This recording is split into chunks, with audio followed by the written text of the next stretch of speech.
everyone. Welcome to News Dump, and oh my God, you're not Ricky. I sure am not. It's Clark Wolf. Still love you. It's Clark Wolf, as seen on... Nerdist and Collider and Skybound and Sci-Fi Channel. And you also have a podcast now, right? I do, on my very own podcast, Sending the Wolf. With Sam the Man Levine on episode 1. Indeed. And yet, here you are. Here I am. Slumming it with the chum. Oh, always. We're glad to have you. Anyway, guys, big Marvel news, but no, not the new Infinity War trailer. We will get to that. And no, not the fact that crazy Kevin Feige says there's going to be like 20 more Marvel movies in the pipeline after Infinity War somehow. We'll get to that too, though. No, first we have to talk about Marvel Comics. Did you know that Marvel also dabbles in print media? What? Apparently, they've been at it for a while, too. The Marvel Comics announced 2 weeks ago that editor-in-chief Axel Alonso would be stepping down from his post to be replaced by C.B. Cebulski, a longtime writer, editor, and executive. Okay, so that sounds pretty boring, Yeah. right? Well, buckle up because things are about to get ridiculous. But first, some backstory. In 2004, comic writer Akira Yoshida burst onto the comic scene with a string of Marvel hits with properties like Thor, Wolverine, Elektra, Fantastic Four, and Kitty Pryde. He also did work for Dark Horse Comics, writing for Hellboy and Conan. Conan. We loved your movie, Conan. Yeah, Conan. Conan the Barbarian. Sure, whatever. In addition to being such a prolific writer, what set Akira Yoshida apart was the fact that he was from Japan and had entered the American comics business after many years in the world of manga. Manga. I'm losing my nerd cred. Subs, not dubs. I'm sorry, I am very American. But yeah, so that cred, it gave Yoshida a unique perspective among American comics writers, an authentically Asian perspective. He infused his stories with inspiration from the pages of manga. But with such a talented and unique and successful new voice shaking things up in the comics world, it was a bit odd that Yoshida wasn't making appearances at conventions or appearing in any photographs or doing any interviews. Well, okay, to be fair, he did do a few interviews, like one with Comic Book Resources, but it was apparently all done over email. So naturally, some tinfoil hat-wearing comic book aficionados out there came up with the theory that Akira Yoshida wasn't a real person and was in fact some sort of pseudonym. His rapid rise from obscurity to writing for some of Marvel's biggest titles just seemed suspicious. And this wasn't unprecedented. Stephen King famously wrote a few books under the name Richard Bachman in the late 70s and early 80s because his publisher thought he was writing too many books and oversaturating the Stephen King brand. That manager was ahead of his time. You're writing too many books. Your brand, synergy. It was also an experiment to see if people would buy and enjoy Stephen King books if they didn't know they were actually written by Stephen King. So yeah, it's some precedent, but no, silly, Akira Yoshida is real. In 2005, on the blog Comics Should Be Good, Brian Cronin of Comic Book Resources addressed the rumors in a blog post about comic book urban legends. He wrote that when he first heard the rumor, he figured it would be easy to debunk. But when he asked around to editors that Yoshida had worked with, none of them had ever actually spoken to him. None, except for Marvel editor Mike Martz, who put the rumors to rest, telling Cronin, "You bet, I've had lunch with the guy. Very nice guy. He's a very cool guy. When we had lunch, he showed me pictures of his immense Godzilla memorabilia collection. I was jealous." So there you go, theory debunked. Totally. Oddly enough, though, just 2 years after bursting onto the comic book scene in some of the most popular titles, Akira Yoshida basically vanished. This was the final strange chapter in the strange saga of Akira Yoshida, and people soon mostly forgot about him. After over a decade passed, though, this past July, comic book artist Greg... Help me with this one. Shigil, who has worked on and off with Marvel since the 90s, posted a somewhat odd episode of his podcast, Stuff Said, in which he read a short story he'd written about a fictional comic book publisher whose employees all had the names of characters from the West Wing. In the story, an editor starts writing comics under a pseudonym, presenting himself as a man from the Philippines in order to get around workplace rules which prevent editors from writing comics. So for some comic book insiders, the story clearly seemed to be about the Akira Yoshida rumors from 2005. Even with the pseudonyms and fake names for companies and comic books, people in the know were able to fill in the blanks and figure out who everyone in the story was supposed to be. And that editor from the story, C.J. Gregg, was believed to be based on C.B. Cebulski, a Marvel editor at the time, and also the same guy who just became Marvel's new editor-in-chief. What? This is so dumb. Bleeding Cool writer Rich Johnson, who previously looked into the rumor back in 2005, again reached out to people he knew who had been at Marvel at the time, and quote, to a man, I had it confirmed by these in high position that yes, Akira was real. That yes, they had met him. And no, he wasn't invented. People whose word I trust. And the fact that he stopped writing for comics at Marvel happens. To many, this is not unusual. Except the dramatic version of events is coming from a former Marvel employee who was close to the action, albeit rewritten. So again, I can't dismiss the assurances I've been given, but damn it if I don't think something is still up. So, the story seemingly died down again until C.B. Cebulski was announced as the new editor-in-chief of Marvel Comics. So, on Twitter, Image Comics brand manager David Brothers tweeted, hey, Comics Journo friends, we should definitely be asking Marvel and new editor-in-chief C.B. Cebulski on why he chose to use the pen name Akira Yoshida in the early 2000s to write a bunch of Japanesey books for them.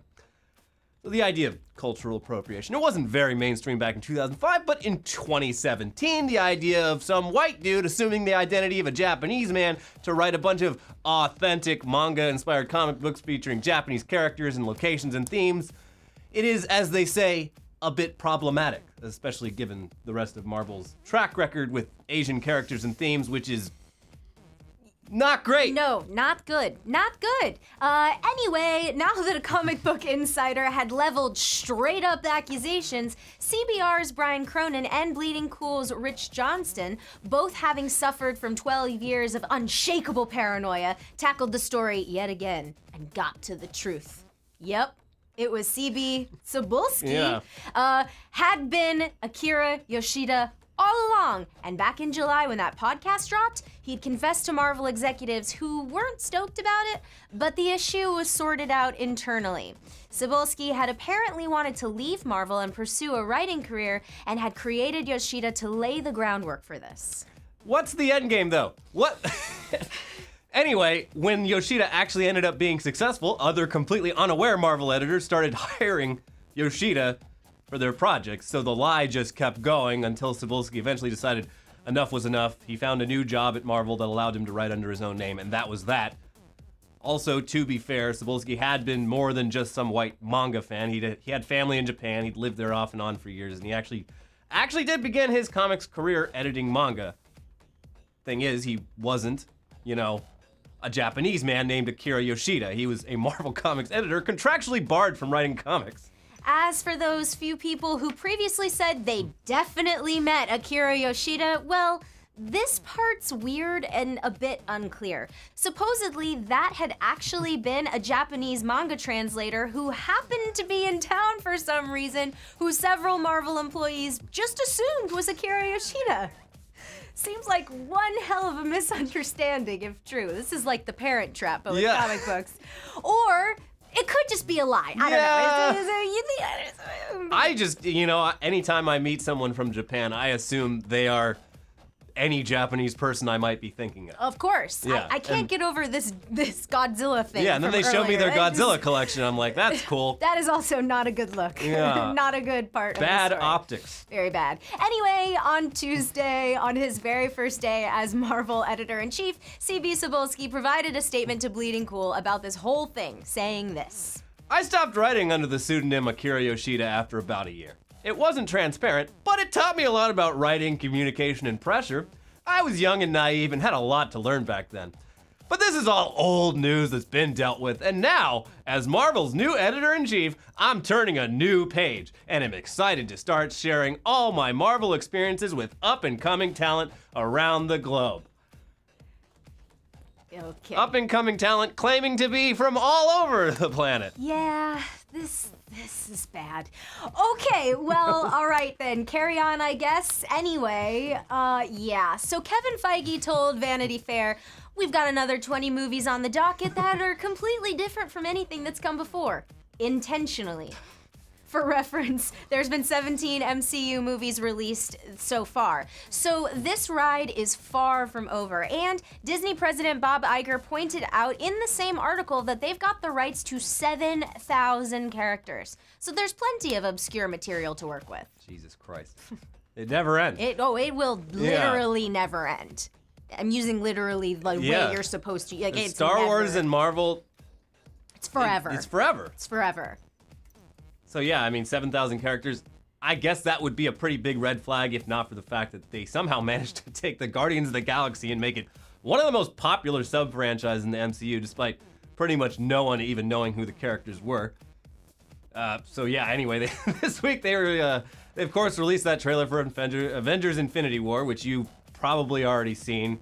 In case you haven't though, it's basically every MCU character in existence on screen together. The Avengers, Doctor Strange, Spider-Man, the Guardians of the Galaxy, Black Panther, they're all there. They're all gonna fight Thanos, who looks absolutely nothing like he did in previous movies, because it's Josh Brolin now. And there's, of course, tons of memes of him, many of which were made by me and Ricky, and are being shared around the internet. Fighting the good fight you two are. Yep. Always. It's like you're superheroes. Yeah. Where's me story? I wish I could just meme all day. It's a lot funner and easier than writing long scripts where I have to check facts and know about things. Facts? Come on. Over on the DC side of things, though, DC Animation is thinking way outside the box with their next release, Batman Ninja. It's literally a Batman anime project produced by a team of Japanese anime veterans who are not white people pretending to be Japanese. Oh, good. Yeah, DC. Hey. Doing something right for once. How progressive, hiring real Japanese people. So progressive. An obvious choice, but you know what? And it looks really, really cool. There's pretty much no info on what the plot is, but it's got all the major Batman characters reinterpreted through an anime lens. It features Batman in samurai armor and has at least one sword fight between Batman and the Joker. That is baller. Even the posters they've released for it are cool as hell. There's no official release date just yet, but expect it to come out on DVD, Blu-ray, and VOD sometime next year. Yeah, and then you can debate with your friends whether to use the subs or the dubs. I don't even know what that means. Well, you see, Clark.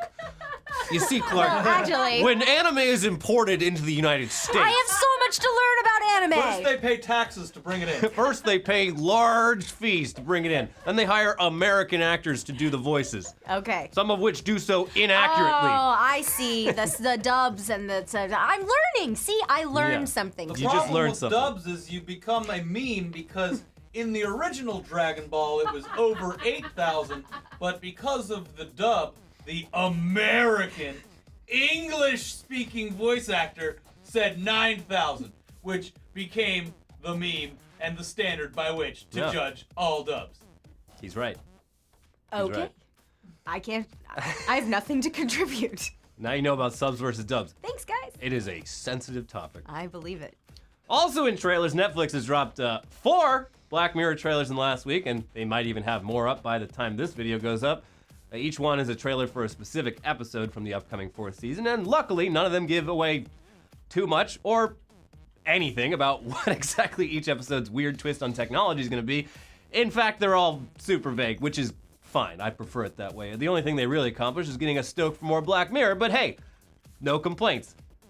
Except scratch that. Here's a complaint. Netflix still hasn't provided any info about when these new episodes are going to be released. Hopefully sooner rather than later. They might just troll us like, oh, there they are. We didn't tell you when it was going up. Happy Friday. I think we're living in the Black Mirror. I think this is all. We are living in Netflix's reality. Yeah. That's what this is. So this is just one big Black Mirror It's episode. it's like writing comedy in the Trump era, doing technology stuff now. It's also like You can't beat reality. Nope, you sure can't. And finally, in trailers, Thoroughbreds, one of my favorite movies that I saw at Fantastic Fest this year. An upcoming dark comedy described as American Psycho meets Heathers. I would definitely agree with that. It's about two teenage girls, one of whom is a psychopath with no emotions, who decide to spice up their lives by hatching a plot to murder one of the girls' dads. Ooh! Yeah. Fun. Pretty fun. It was a big hit at festivals this year, like I said, and features Anton Yelchin in his final role. R.I.P. I miss him. Yeah. He's also really, really good in this movie. Thoroughbreds comes out this March. Yeah, so I was wondering if you'd seen that. I sure have. I loved it. You see all the movies early. I see only the weird ones. Did you see early. The Shape of Water, which comes out this weekend? I sure haven't. Oh, okay. Yeah.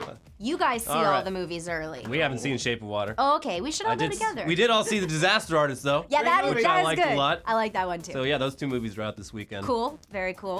We're getting to that time of year where I'm gonna spend a lot of money at the movie theater. Moviepass. This is not an endorsement, but Does it work? It Oh. seems too good to be true. well, for now, it works great. No promises on how long this will So last. you basically you have to book it like an hour in advance, basically. You just a day of, so you can't buy advance tickets. Yeah. But other than that, you're good. I might have to check that out. Oh man, use my code when you sign up, because then I get a free month, and I'll send it to you. Yeah. I'll send it to you. We'll just put it in the episode description so you can get like Oh, several dozen free months. that'd be great. And then I can watch more manga and anime and know way more for next time we do this. Yeah. Because clearly I need the research. Yeah. Anyway. Yeah. And don't forget to watch Weekly Weird and what?